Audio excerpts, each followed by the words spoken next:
What's happening, guys? Sam Adams here, and welcome to a brand new episode of Caffeinate today for February the 6th of 2019. My name is Samuel Adams, and welcome to today's show, which is slightly late.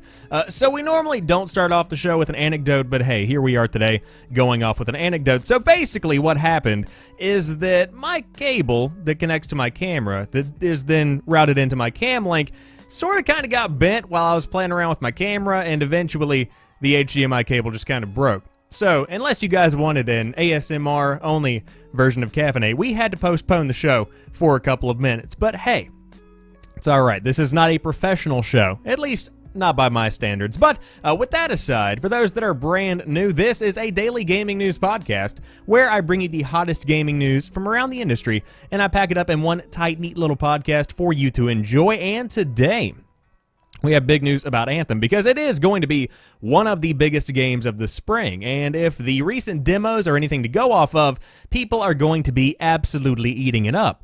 And EA seems to know that because they're expecting Anthem to sell 6 million copies in just 6 weeks. For those that can't do quick maths, that's 1 million copies per week, at least, or 2 million for 3 weeks. Depends on how you look at it. If it did sell 0 copies for the other 3, you know what I'm saying. Anyways, this is also because, and they're hoping big things for Anthem, because Battlefield 5 did not meet EA's sales expectations, and it actually contributed to one of the biggest drops in stock price in over a decade for the company. Not looking good. Now, a company that's doing very well is Rockstar Games because Red Dead Redemption 2 has shipped 23 million units. On top of that, the Warface team, not Warframe, they're doing perfectly fine. The Warface team, a free-to-play first-person shooter, has split from Crytek to form Blackwood Games. We'll talk more about that. There is a Crackdown 3 multiplayer technical test starting tomorrow on the Xbox One and the PC. If you are an Xbox insider or if you want to become one, you can take part in that. TakeTwo CEO on Epic Store. We have not been a believer in exclusive relationships. They are opening up their doors to pretty much sell their games wherever their games can be sold. That includes the Epic Store, without a doubt. Assassin's Creed III Remastered finally has a release date, one that is very close to my birthday, at least in my regards. So hopefully I'll be able to get this game, and I love Assassin's Creed III specifically. So I would love to see this in my account or on my PlayStation 4. But on top of that, for those that are still playing Fortnite and completely and totally ignoring the rise of Apex Legends, guess what? You can now merge all of your accounts together and get your V-Bucks all in one place. Fantastic news for those that have been waiting for this feature for pretty much about 2 years now. So those are the stories of the day, and I do hope you guys enjoy today's show. But without further ado, let's go ahead and dive into it. First off, as we said, our headliner for the day is EA expects Anthem to sell 6 million copies in just 6 weeks. EA has forecast sales of 5 to 6 million for Anthem before the end of the fiscal year. CEO Andrew Wilson told investors that the demo left players, quote, realizing it is a game that's unlike any other game they've ever played. While CFO Blake Jorgensen said that the publisher has forecast sales of the game to reach 5 to 6 million by the end of the fiscal year, which ends on March the 31st. We think there is a great opportunity, not just this year for Anthem, but that should sell well for a long period of time as we add more content through the live service plan, Wilson added. Anthem's demo ran over 2 weekends with a VIP session for players who had pre-ordered being the first to roll out. Unfortunately, the first session was plagued with issues, and EA promised that the second would run much more smoothly. The final weekend closed out with a live event called The Storm, which spawned Ancient Ash Titans in free play. Just yesterday, BioWare announced that Anthem players racked up 40 million hours of playtime over both demo weekends. EA launched another title this week that seems to be going over well. Of course, that is Apex Legends, and we talked about that in yesterday's episode of Caffeinate, where they have hit 2.5 million players within 24 hours of actually coming out. But now, if you wanted to pre-order Anthem, or if you wanted to put it on your calendar, the game is coming out on February the 22nd of 2019 on the PS4, Xbox One, and the PC. And without a doubt, this is going to be one of the biggest games of the spring, and as I said on Twitter, potentially one of the biggest games of 2019. I really do believe this game has the stopping power to really maintain dominance, especially when it comes to looter shooters. Because, as we've been saying for the past year or so, there is a gap that Destiny 2 has sort of kind of left. Of course, the game has recovered a good bit, and the game has become what Destiny players somewhat expected, but at the same time, there is a desire, a draw for a brand new looter shooter, and Anthem does look to really kind of scratch that itch for a lot of people. So if you did want to dive in and check it out, you can be one of the predicted 6 million that jumps in on day one, or at least within the first 6 weeks of the launch, because, you know, 6 million, it's easily achievable, right? Yeah, just kidding, it probably is. But, of course, EA is hoping that Anthem is going to do well because Battlefield 5 did not meet EA's sales expectations. It's contributed to one of the biggest drops in stock prices in over a decade. EA stock is facing its worst drop in more than a decade, with CEO Andrew Wilson warning that the significant challenge it faced during the third fiscal quarter would carry on through the fourth. This is in part due to Battlefield 5's performance, which sold 1 million fewer copies than EA had anticipated. That's a good many, in my personal opinion. By Tuesday, the company's stock had declined by around 18%. As MarketWatch notes, it's the most significant decline of the millennium for EA and brings it close to its largest ever decline, which was on December 17, 1999. It dropped by 25.5%, and at the time of writing, it started to rise slightly, fluctuating between 15 to 17%.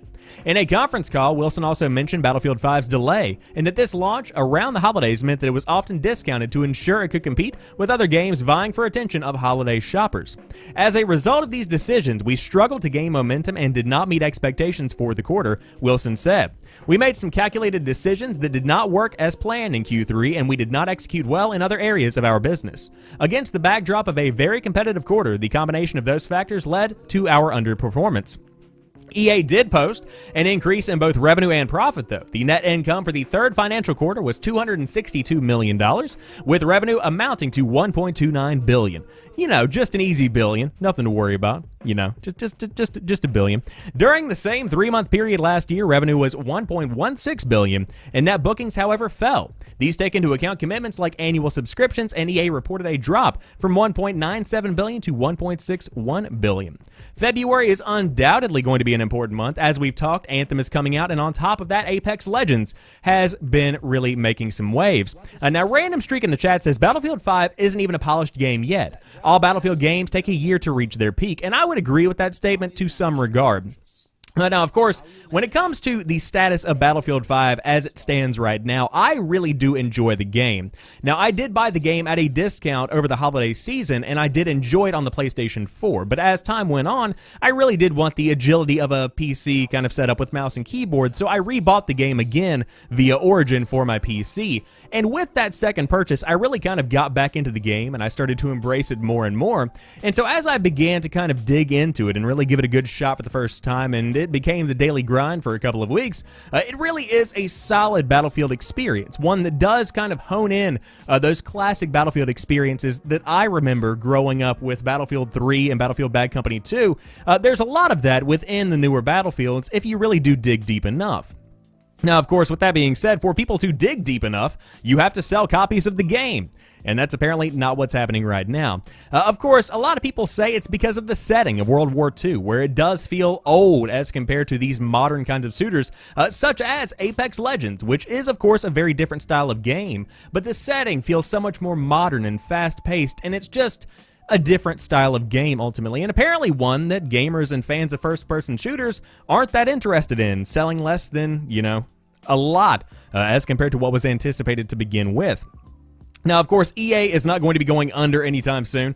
They have a pretty big 2019 planned, with Jedi Fallen Order still scheduled for fall of 2019. But as Random Streak did point out, time goes on and Battlefield games begin to evolve. I'll use as an example Battlefield 4, because on launch day, Battlefield 4 was a completely different game as compared to, I would say, 2 years later, whenever all of the DLC had been launched and all of the additional content had been rolled out and updates had come that had improved the game drastically. These games, specifically online connected first-person shooters, do continue to improve over time as developers take notes from the community and begin to implement changes within their game on top of adding additional content.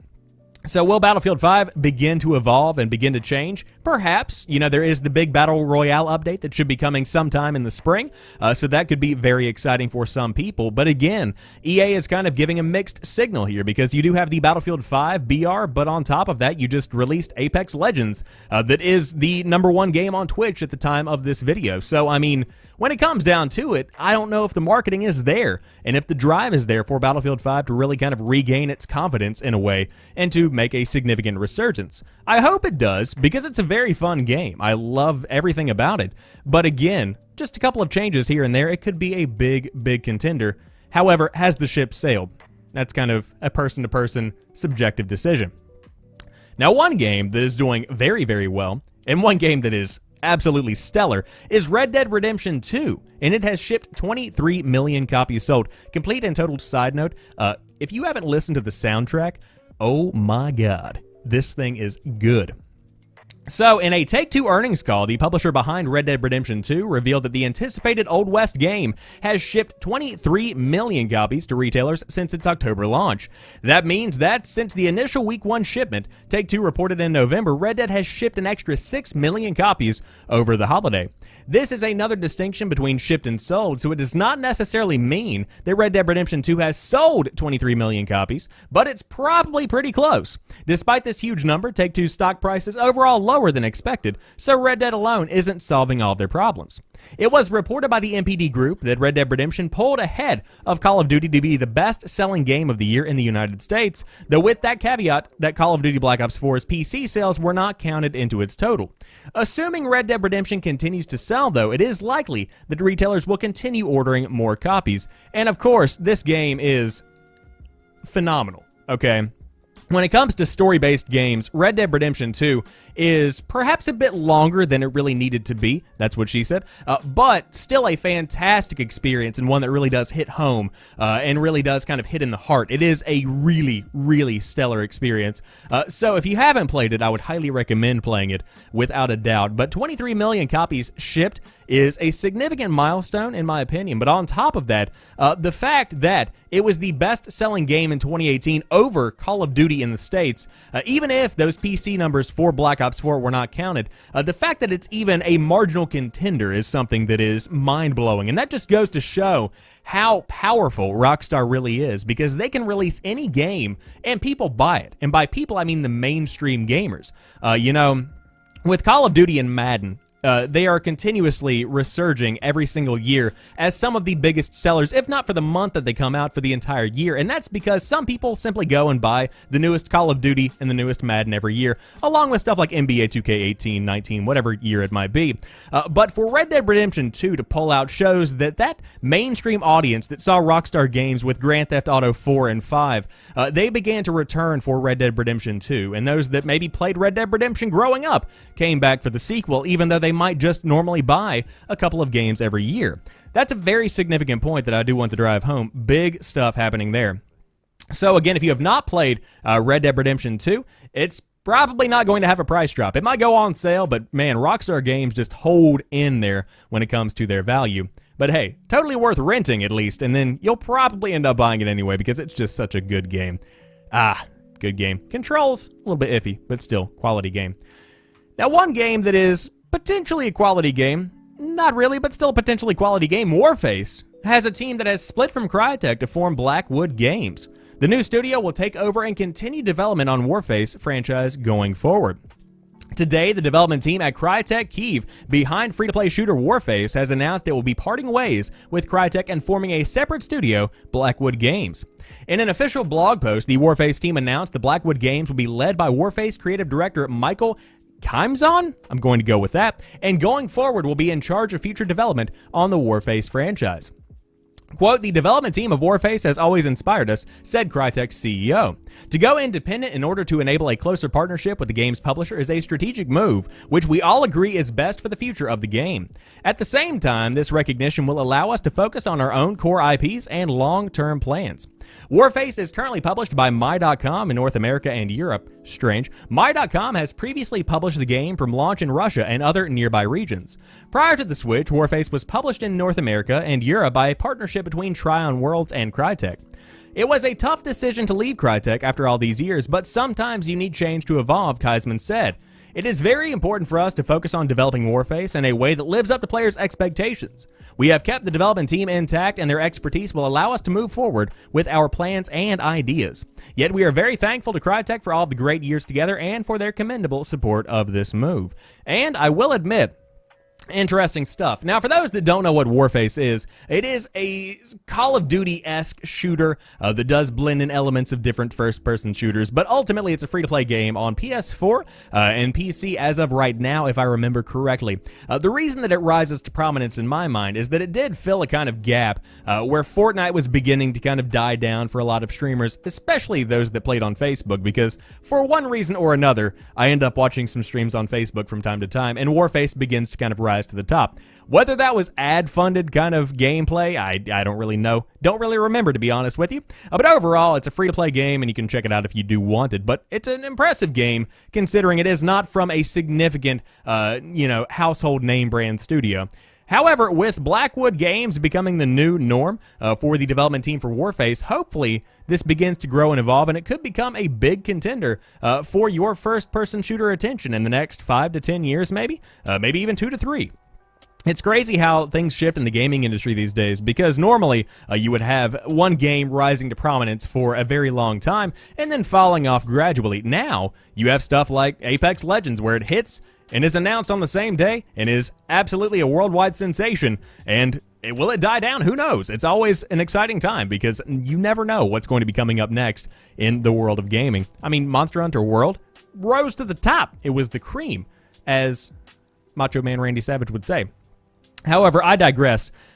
Let's go ahead and move on to the next story. Crackdown 3 is one of the most anticipated games coming out on Xbox in 2019 because, quite frankly, it's one of the only Xbox exclusives coming out in 2019 that people really care about. But there is a Crackdown 3 multiplayer technical test starting tomorrow on the Xbox One and the PC. But of course, you will need to become an Xbox Insider to actually play the game. Microsoft has announced that it will be hosting a Crackdown 3 multiplayer technical test starting tomorrow, February 7th, on the Xbox One and the PC. The technical test is being held to, quote, ensure a smooth experience for everyone when Crackdown 3 officially launches on February the 15th and is focused on the game's Wrecking Zone multiplayer mode. Specifically, participants will have access to Crackdown 3's Agent Hunter mode on the Blackout Zone map, which challenges players to score the most points by taking out opposing agents and collecting their badge. Wrecking Zone, says Microsoft, utilizes the cloud in ways never done before, presumably referencing the mode's server-calculated environmental destruction, and the aim of the technical test is to gather as much information, feedback, and bug reports as possible. The Wrecking Zone technical test launches tomorrow, February 7th, with 2 3-hour play sessions currently scheduled. The first begins at 8 p.m. in the UK, 12 p.m. Pacific time, while the second starts on February 8th at 5 a.m. UK time, and that is February 7th at 9 p.m. Pacific time. Did you get that? Neither did I. It's linked down below. To play, participants will first need to download the technical test client, available from 5 p.m. in the UK to 9 a.m. Pacific time over here in the States. Access to the client is restricted, though, to Xbox Insiders, but anyone can join the program. Simply download the Xbox Insider Hub from either the Xbox One or the Windows 10 store. Once done, launch the app and navigate to Insider Content, Games, Wrecking Zone Technical Test, and select Join, wait for registration to complete, and then follow the link back to the store. Microsoft says it will be holding additional tech test sessions through the upcoming weekend, and players should keep an eye on the Xbox Insider Hub as well as Crackdown 3's social media channels for more information. It's a weird spot that Crackdown 3 finds itself in because I'm still marginally excited and interested in how the game does, but overall, it's been on the burner for so long. It's been a game that has had one of the longest and most, I guess, not strenuous, but one of the most dreadful development cycles in recent memory. Now, I will admit that the game does seem to have kind of made a resurgence in people's interest over the past couple of months, and of course, the technical test is going to be one of the first things that really does prove if this game has any kind of credence going into the rest of 2019. One of the biggest things they're playing off of for this game coming out on Xbox is the Xbox Game Pass on day one launch, because if you do have a subscription to Xbox Game Pass, it is free for you to play, so you can dive in and give it a shot. But overall, will it be enough to really keep people playing the game? Obviously, it being free for subscribers is a big boost to its player count to begin with, but is it zany enough? Is it, so filled with explosions that you can look past somewhat of a bad graphical wrap on it? It doesn't look that pretty when it comes down to it. So ultimately, will it be a good game? Will it be a success? That's still yet to be seen. But hey, if you're a fan of Terry Crews, then by all means you can dive in and give it a shot and give it a look if you do want to check it out. And again, the game is launching on February the 15th on the Xbox One and Windows 10 PCs via the Windows Store. Unfortunately, no Steam or even the Epic Games Store. I know. It makes no sense to me to keep pumping out pretty solid games via the Windows 10 Store. Just don't get it. With that being said, we have confirmation that Take-Two's CEO is actually a big supporter, or at least somewhat a supporter, of the Epic Games Store. We have not been a believer in exclusive relationships. Our approach, they say, is to be wherever the consumer is. That's right. Could be everywhere. Take-Two CEO Strauss Zelnick says the company doesn't intend to exclusively distribute its games on the Epic Games Store, as the company isn't a believer in exclusive relationships. During an earnings call this morning in reference to if Take-Two is considering digitally distributing its games on the Epic Games Store. That's a tongue twister right there. Need to recover from that one. Exclusively for higher profit margins, Zelnick said, quote, "Our approach is to be wherever the consumer is, and we distribute very widely. Generally speaking, we have not been a believer in exclusive relationships, and I wouldn't comment on any particular store." The question's been raised, shouldn't you as a company be exclusively direct to consumer? I think our experience is that customers and consumers want to shop where they can get a multiplicity of titles, Zelnick said. Our strategy is to be broadly distributed. We're happy that Epic's going into the business, and we're happy to have someone else at the table. In an interview with GamesIndustry.biz, Zelnick further expounded on the Epic Games Store, saying, quote, "From our point of view, we don't see another retailer as a disruption. We want to be where the consumer is, and if there is a competitive offering that benefits consumers, generally speaking, if there is a business model that makes sense for us, we will support it. We want to be where the consumer is. We see competition on the retail side to be a good thing. It just means more distribution." In regards to Take-Two potentially exclusively delivering games directly to consumers as other companies have done, Zelnick said, "We think it's very difficult to try and attract consumers only through a wholly owned captive site. That's not how consumers shop. If your focus is solely on capturing retail margin, then you have to be very convinced you're going to be a great retailer. That's not something that's in our DNA. We make entertainment. We're not really a retailer." Elsewhere in the conference call, Zelnick touched on the free-to-play model and how Take-Two's games don't necessarily align with it, saying, quote, "The truth is when you deliver an amazing AAA experience, consumers show up for it. You give consumers what they want, and they'll show up." And of course, they have more information on the overall call that was held and also the GamesIndustry.biz article. But essentially, what they're saying here is that Take-Two is going to go where the gamers are. I want to be where the gamers are, in the words of The Little Mermaid. But overall, a pretty good approach to this, I would say. And it's cool to see that they aren't so focused on higher profit margins as compared to being where they need to be. They go where the people need them to go. And so if that is on the Epic Games Store, that's where you can find their games. If that is on Steam, that's where you can find their games. That is a pretty good setup to have and a good mindset going forward. Of course, with potentially Red Dead Redemption 2 coming to PC sometime between 2020 and 2021, I would be shocked if it came out in 2019, but I would love to see it.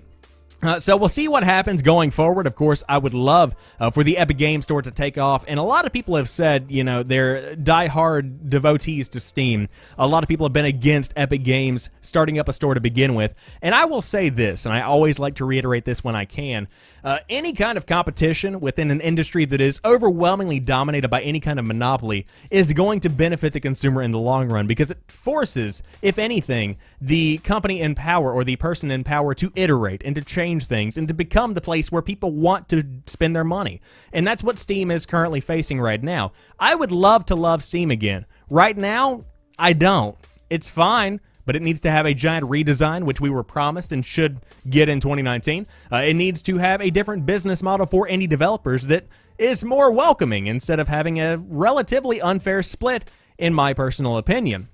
So if Epic Games Store rises to the top, that's fine with me. If Steam continues to dominate, but does see some change because of this entire situation, that's also fine with me. We'll see what happens. But hey, looks like the Take-Two CEO doesn't care either way. Solid. Nice.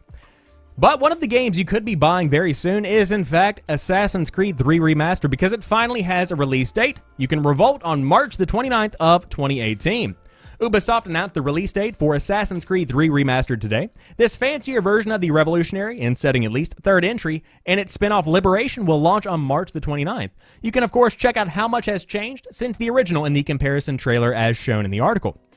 It looks quite a bit nicer, doesn't it? But also, gosh, that's a lot of yellow, the author says. Someone at Ubisoft is a Deus Ex Human Revolution fan, clearly. Still, the lighting looks vastly improved, and the higher resolution textures make it easy to forget it's over 6 years old. Oh my god, it's over 6 years old. Why? How? Am I old? Jesus. There's 4K support and HDR support as well. As well as the main game and the spin-off, you'll also get the DLC, including that one where George Washington tries to become a king. The Tyranny of King Washington. Nice. It's good to have ambitions, and they've also been updated. Now, Season Pass owners of Assassin's Creed Odyssey get all of this automatically, but it will also be on sale separately if you did want to dive in. Now, in my personal opinion, it is one of the best games in the Assassin's Creed franchise, and unfortunately, I can't go to the actual video itself. I wish that I could, though. Man, what a wonderful world that would be. But Assassin's Creed 3 is my favorite, or at least one of my favorite entries in the Assassin's Creed franchise, because there was something about the combat, and there was something about the setting of the Revolution that really did just kind of vibe with me. Of course, in high school, I was a huge AP US history nerd, so that's really no shock to anybody. Makes sense if you ask me. But very good game, solid storyline, not my favorite assassin, but overall the setting makes up where the assassin lacks. So overall, if you did want to dive in and check out Assassin's Creed 3 Remastered if you haven't ever played the original, or if you want to check out Liberation, a game that originally came out on the Vita, was then re-released on the PS3 and the X, or something along those lines, you can get a ton of Assassin's Creed for a relatively affordable price, considering that these games are old and they've been remastered and all of that good stuff. And also, Tyranny of King Washington, solid DLC, perhaps one of the best in history. However, if Assassin's Creed isn't necessarily one of your favorites, then you might still be playing Fortnite like a loser. Just kidding. However, you can now merge your accounts together, and guess what? I'm going to tell you how it works. Players can now keep all of their V-Bucks, skins, and other items in one account. Thank God. Epic's previously announced account merging system for Fortnite has gone live. Players who have multiple Fortnite accounts across platforms are now able to unify them, and all of their previously earned skins, V-Bucks, and other items are all under one Epic account. The tool can be found on Epic's website, but the actual process of merging accounts is fairly complex. First, you'll need to designate one account as primary and the other as secondary, and you can read how to do that over on the blog. One of these accounts must have been used on the PS4 and the other on Xbox One or Nintendo Switch before September 28th of 2018. After you've designated a primary and secondary account to merge together, your secondary account will be disabled, and all of the cosmetics and V-Bucks it contained will be held for 2 weeks before finally being transferred over to your primary account. And of course, you can read all of that on the official website. Epic first announced its plans to let Fortnite players merge their console accounts together last September after I don't know who that is. After Sony finally allowed the PS4 version of the game to support crossplay with other consoles. The tool was originally scheduled to launch back in November, but Epic ultimately delayed it to early 2019 due to ongoing technical concerns.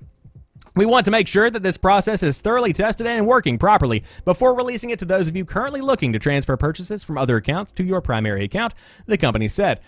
To have a bit of an aside here, could you have imagined if this had happened and it didn't work properly? Like if you tried to merge accounts together and all of a sudden your 8 months of grinding skins and pouring V-Bucks from your mother's credit card into your account, imagine if all of that was gone. Do you know the backlash they would have faced? This is a very good decision to postpone this for a bit. The account merging system arrives just as Season 7 of BR in Fortnite is winding down, and ahead of Season 8, players have begun to experience earthquakes in the game during matches, suggesting some big world-changing event will happen before the new season kicks off, as it tends to do. In the meantime, you can pursue our complete Season 7 challenges guide over there on GameSpot if you did want to do that. Now, Random Streak in the chat says, ouch, I'm an Epic gamer. Hey, it's all fine. As long as you're gaming and you're happy, that's all that matters to me. But if you did want to merge console accounts together, you can now do that. And it's always good to be able to get everything under one account, because to have multiple games or multiple accounts for one specific game is always a pain. And now that crossplay is officially live, hey, it's way less to worry about, and you can finally unify everything in one place.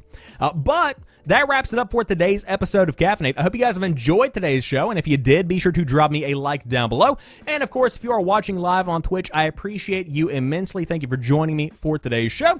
And I'll be back tomorrow for a brand new episode, filling you in on the hottest gaming news of the day, as I always do 5 nights a week, over on twitch.tv/TheSamuelAdams at 7 p.m. Eastern Time, Monday through Friday. But until then, you guys have a fantastic rest of the night. I will talk to you soon. Peace.